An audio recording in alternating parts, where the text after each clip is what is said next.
Pai do Senhor, meus irmãos, meu nome é Ismael do canal Retornando às Escrituras e hoje nós estamos aqui para mais um vídeo da série do estudo de Isaías, amém, irmãos? Vamos estudar hoje o capítulo de número 27, versículo 1, que diz assim: Naquele dia o Senhor castigará com a sua dura espada, grande e forte, o Leviatã, serpente veloz, e o Leviatã, a serpente tortuosa, e matará o dragão que está no mar. Então, irmãos, este é o último capítulo do chamado Apocalipse de Isaías, né? Esse versículo ele tem que ser lido em conjunto com Isaías 26, versículo 21, que diz assim: Porque eis que o Senhor sairá do seu lugar para castigar os moradores da terra por causa da sua iniquidade, e a terra descobrirá o seu sangue e não encobrirá mais os seus mortos. Então, irmãos, o versículo aqui, quando Isaías diz naquele dia, né, ele está querendo falar da volta de Cristo. Então, nesse versículo, Deus ele está dizendo que destruirá os inimigos de Israel e de Judá. Esses inimigos eles estão representados pelo Leviatã. Os animais na Bíblia, irmãos, muitas vezes, eles são usados para descrever reinos ou descrever impérios. Leviatã é uma palavra de origem babilônica que pode corresponder a qualquer animal aquático grande. Então o Leviatã, irmãos, e a serpente, elas simbolizam o mal e o mundo, né? O mundo pecaminoso em rebelião contra Deus. São símbolos, né, dos inimigos de Deus, que serão julgados quando o Senhor voltar. Então o Leviatã, que é a serpente veloz, ela representa a Síria, né, o reino da Síria. O Leviatã, a serpente tortuosa, representa o reino babilônico, né, a Babilônia. E o dragão que está no mar representa o Egito. Então o Leviatã, irmãos, é um animal do mar, né, que representa a besta do mar. O livro de Enoque, né, vai dizer que Leviatã é uma fêmea. Né? Então algumas traduções, irmãos, apresentam erroneamente esses animais como o crocodilo, né, o hipopótamo. Só que esses animais eles não são simbólicos, eles são reais. Né? Não tem nada a ver com o crocodilo ou com o hipopótamo. Então, para ajudar, criaram então palavras, né, como dinossauro, né, para falar desses animais. Mas essa palavra dinossauro ela só surgiu no século XVIII. Jó, né, o livro de Jó, ele descreve esse animal. E Jó viveu na mesma época em que Abraão. Né? E ele tinha uma sabedoria antes da lei. Jó então conhecia a Deus de ouvir falar. E na época de Jó não tinha lei. Então o Leviatã ele existiu literalmente, né, mas com propósitos. Lá no livro de Jó, capítulo 3, versículo 8, diz assim, ó: Amaldiçoem-na aqueles que sabem amaldiçoar o dia e sabem excitar o monstro marinho. Em Jó 41, versículo 1, diz assim: Poderás tirar com anzol o Leviatã, ou ligarás a sua língua com uma corda? Jó 41, versículo 2, diz assim: Podes pôr um anzol no seu nariz? Ou com um gancho furar a sua queixada? Então, irmãos, Deus ele deu poder a esses monstros para poder representar nações nesses monstros. Né? Não é crocodilo. O Leviatã ele foi criado para ninguém incomodá-lo. Né? Foi criado para viver isolado. O Leviatã hoje é um monstro que está dormindo, mas os homens estão despertando ele. Lá em Jó 41, versículo 10, diz assim, ó: Ninguém é tão atrevido que a despertá-lo se atreva. Quem, pois, é aquele que ousa erguer-se diante de mim? Então o anticristo, né, ele vai levantar o Leviatã. Ele vai soltar fogo pela boca como o Leviatã. Né? Eles vão despertar o Leviatã e criar contenda com Deus. Só que Deus vai destruir de pouco a pouco, né, através de trombetas e através de taças. Por causa da sua autoridade, né, naquele dia todo o mal será derrotado. Lá no Salmo 74, vai falar que o Leviatã é o dragão marinho de muitas cabeças, né, se referindo a Faraó no Êxodo. Salmo 74, versículo 13, diz assim: Tu dividiste o mar pela tua força, quebrantaste as cabeças das baleias nas águas. Salmo 74:14. Fizeste em pedaços as cabeças do Leviatã, e o deste por mantimento aos habitantes no deserto. Então a gente vê aqui que Faraó, ele era chamado de dragão do mar. Lá em Apocalipse 19, versículos 20 e 21, diz assim: E a besta foi presa e com ela o falso profeta, que diante dela fizeram os sinais com que enganou os que receberam o sinal da besta e adoraram sua imagem. Estes dois foram lançados vivos no lago de fogo que arde com enxofre. E os demais foram mortos com a espada que saía da boca do que estava sentado sobre o cavalo, e todas as aves se fartaram das suas carnes. Então, irmãos, Cristo ele vai vencer então o Leviatã, e nós iremos nos alegrar pela grande vitória de Cristo. Voltando agora para Isaías, 27, versículo 2, que diz assim: Naquele dia haverá uma vinha de vinho tinto, cantai-lhe. Então, irmãos, aqui nesse versículo mostra a vontade de Deus de fazer de Israel uma vinha frutífera. Isto acontecerá naquele dia, ou seja, quando o Leviatã ele for destruído. E aí vocês vão cantar, por quê? Porque ele cuidou de nós. A vinha é Israel. E aqui o vinho tinto, ele faz contraste com as uvas bravas lá de Isaías 5, versículo 2, que diz assim, ó: E cercou-a, e limpando-a das pedras, plantou-a de excelentes vides. E edificou no meio dela uma torre, e também construiu nela um lagar, e esperava que desse uvas boas, porém deu uvas bravas. Então, irmãos, antigamente só havia uvas bravas, e essa vinha ela foi entregue ao castigo. Agora, diferentemente, esta vinha ela é extremamente frutífera. Israel agora representa uma vinha deliciosa, guardada por Deus. Então, naquele dia, no reino milenar, Israel influenciará a terra toda, para que busquem a Deus e vivam retidão. A vinha também é a igreja de Deus, que também está sob seus cuidados. Verso 3. Eu, o Senhor, aguardo, e cada momento arregarei, para que ninguém lhe faça dano de noite, e de dia aguardarei. Então aqui mostra o Senhor cuidando do seu povo, suprindo as necessidades da nação restaurada. Deus ele é o plantador e vigia da vinha. E Deus, irmãos, ele não se cansa de nós. A cada momento ele vai nos regar. Aqui esse versículo também faz um contraste com Isaías 5, versículo 6, que diz assim: E a tornarei em deserto, não será podada nem cavada, porém crescerão nela sarças e espinheiros, e às nuvens darei ordem que não derramem chuva sobre ela. Então, irmãos, aqui diz que Deus ele vai regar a cada momento, para que ninguém faça dano. De noite e de dia aguardarei. Então, essa passagem, irmãos, é o contrário da sentença pronunciada lá em Isaías capítulo 5. Verso 4, 27:4. Não há indignação em mim. Quem me poria sarças e espinheiros diante de mim na guerra? Eu iria contra eles e juntamente os queimaria. Então, quando ele fala que não há indignação em mim, então, apesar de Deus às vezes estar em contenda com seu povo, porque se fosse realmente indignação, ele já nos teria matado. Contudo, ele vai se reconciliar com eles, por causa do quê? Da submissão deles. Deus queria que o povo se voltasse para ele e cresce nele.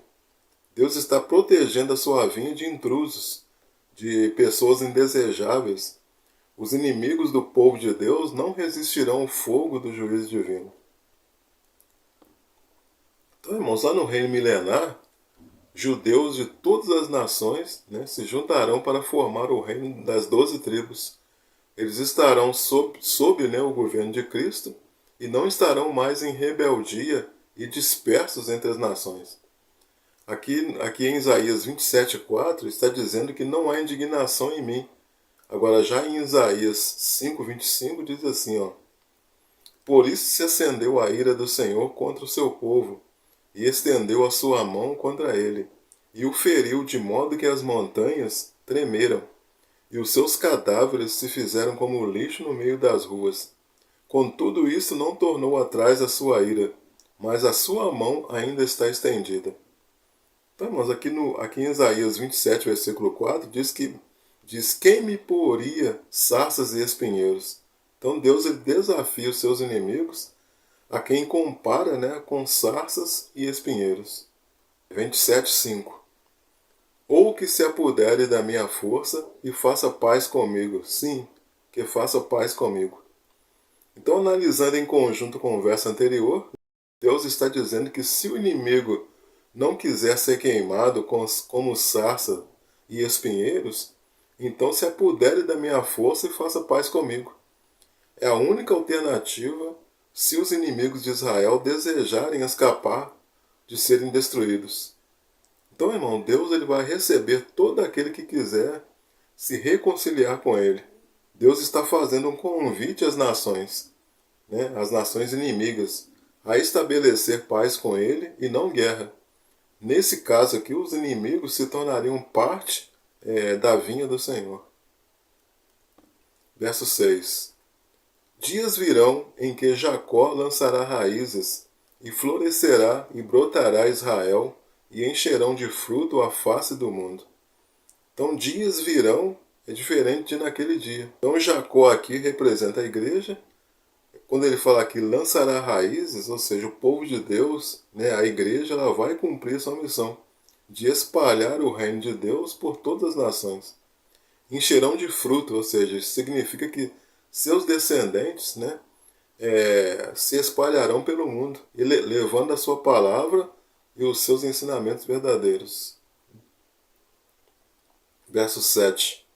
Feriu-o como feriu os que o feriram, ou matou-o assim como matou aos que foram mortos por ele? Então aqui Isaías ele está explicando por que Israel tinha de sofrer. Deus tratou o seu povo, a minha vinha, com o exílio. Se fosse para matar, né, ele teria matado. Deus está fazendo aqui uma distinção entre os tipos de punição sobre Israel e sobre os seus inimigos que feriram Israel. O propósito que Deus tinha para o seu povo era bastante diferente do propósito que ele tinha com as outras nações. Então as nações pagãs elas serão mais castigadas do que a nação santa, embora elas serviram para disciplinar o povo de Deus. Então aqui Deus está fazendo um questionamento e a resposta é não. Israel, depois das provações, ele restaurará os inimigos de Israel, ele destruirá por completo. Quando fala feriu, matou, significa que o Senhor feriu de morte as nações, mas não Israel. Verso 8. Com medida contendeste com ela, quando a rejeitaste, quando a tirou com seu vento forte, no tempo do vento leste. Então o vento leste aqui representa a severidade do julgamento, e o vento forte representa os cativeiros sobre o povo de Deus por meio do exílio. O propósito do cativeiro babilônico era disciplinar Judá, assim como o cativeiro assírio foi uma forma de castigar Israel. Foi por causa da apostasia que tudo isso ocorreu. Então, irmãos, o vento oriental ou o vento leste vindo do deserto, né? Nós podemos ver isso aqui lá em Jó, capítulo 1, versículo 19, né, que diz assim: Eis que um grande vento sobreveio da além do deserto, e deu-nos 4 cantos da casa, que caiu sobre os jovens e morreram, e só eu escapei para trazer-te a nova.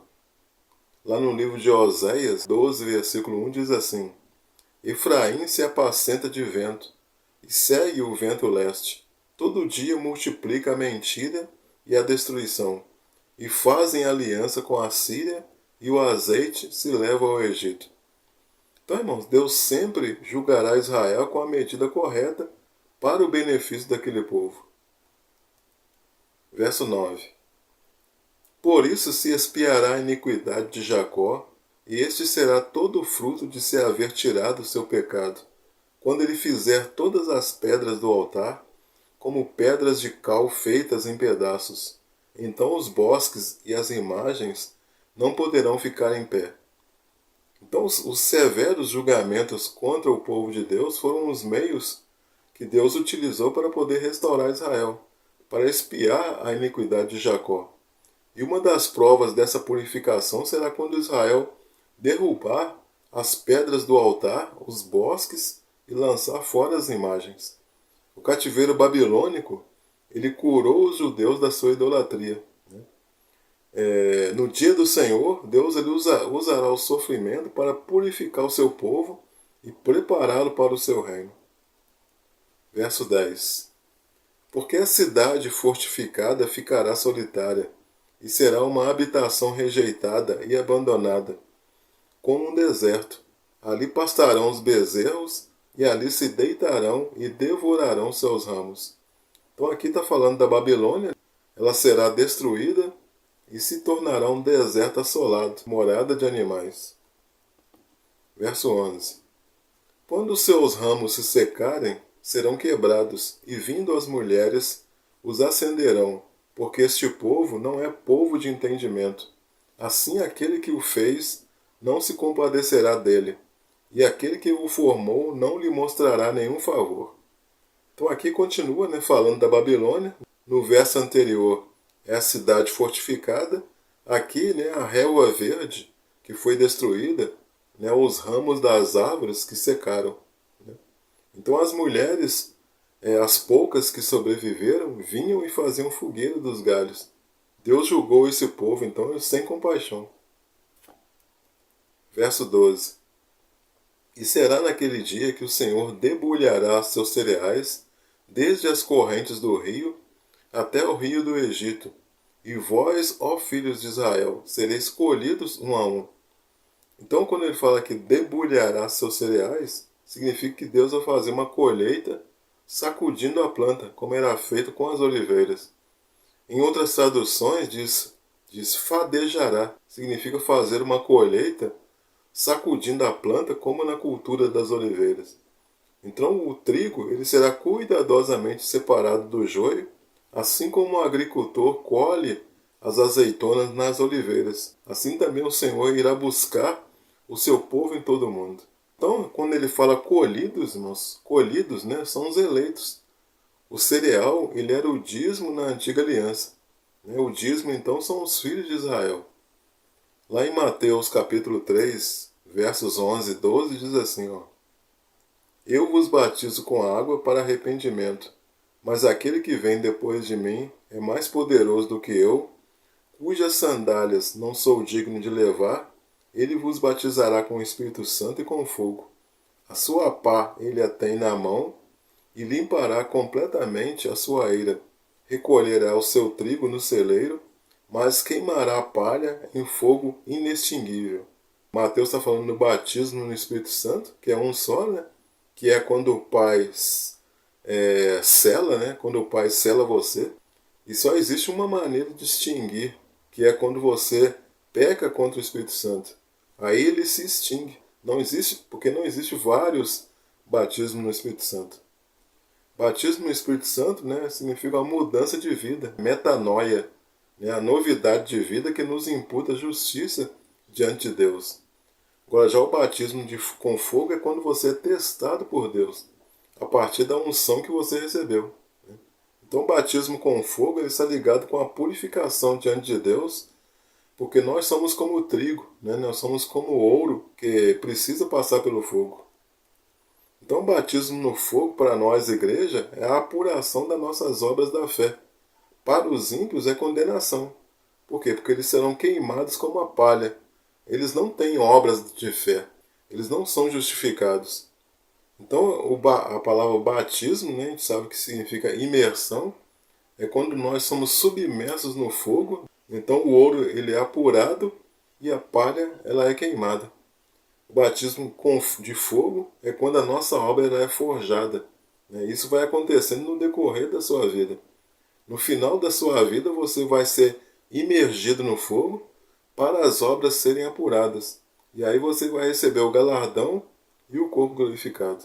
E finalmente, irmãos, Isaías 27, versículo 13, que diz: E será naquele dia que se tocará uma grande trombeta, e os que andavam perdidos pela terra da Síria, e os que foram desterrados para a terra do Egito, tornarão a vir e adorarão o Senhor no Monte Santo em Jerusalém. Então, quando ele fala aqui da grande trombeta, é a sétima trombeta, né, que aponta para a volta de Cristo. Quando se der a grande trombeta, aqueles dispersos, né, atirados nas nações, estes desterrados, eles vão voltar. Tudo isso está aplicado aqui aos filhos de Cristo. Né? Os filhos de Cristo, eles vão voltar. Então aqui nos mostra que é a questão das festas. A festa das trombetas era que realizada no primeiro dia do mês sétimo. Ela preparava Israel para o dia da expiação. Então o dia da expiação aponta o quê? Para a volta de Cristo. O dia da expiação preparava o povo para a festa dos tabernáculos, que por sua vez, né, a festa dos tabernáculos aponta para o reino milenar. Então os que estavam dispersos, tocar-se-á uma grande trombeta e eles voltarão para o Senhor. Esse texto então está falando o quê? Das trombetas e está falando de expiação. A última semana de Daniel, de 7 anos, nós sabemos que ainda não se cumpriu. No dia 1º do mês 7 é o dia do toque de trombetas, e no dia 10 do mês 7 né, é o dia da expiação. E do dia 15 até o 21 do mês 7 é a festa dos tabernáculos. Então são as datas das 3 últimas festas, ou dos 3 últimos moedes. Então, dia 1º, mês 7, trombetas, começa a semana de Daniel, e no dia 10, mês 7, termina a semana de Daniel. De modo que a sétima trombeta ela ocorre antes da expiação, no momento em que Jesus sai do Santo dos Santos. Do dia 1º até o dia 10 é a preparação para receber a expiação. Eles tinham 10 dias para se preparar para o dia da expiação. Lá em Apocalipse 2, versículo 10 diz assim, ó, nada temas das coisas que há de padecer. Eis que o diabo lançará alguns de vós na prisão, para que sejais tentados, e tereis uma tribulação de 10 dias. Sê fiel até a morte, e dar-te-ei a coroa da vida. Então aqui está falando da igreja de Esmirna. 10 dias é uma forma de dizer a última semana de Daniel, trombetas. Né? O povo tocava, né, trombetas para preparar o povo para a expiação. E a partir do dia 1º, mês 7, o povo se quebrantava e vestia pano de saco para poder chegar no dia 10 do mês 7 sem pecado. Então na última semana de Daniel, 7 trombetas vão cair, fazendo o povo que dorme acordar, avisando as nações para não aceitar a marca da besta. Amém, irmãos? Então aqui nós encerramos então o capítulo 27 de Isaías. Espero que os irmãos tenham compreendido. Caso os irmãos tenham alguma dúvida ou mesmo queiram fazer algum comentário a respeito do vídeo, os irmãos podem usar aí os comentários. Caso você tenha gostado desse vídeo, né, peço aí que você deixe o seu like, seu joinha. Caso você ainda não seja inscrito no canal, peço que você se inscreva no canal. Amém, irmãos? Agradeço a você que assistiu o vídeo até o final. E fiquem todos na graça e na paz de nosso Senhor e Salvador Jesus Cristo. Amém, irmãos? Glória a Deus. Aleluia.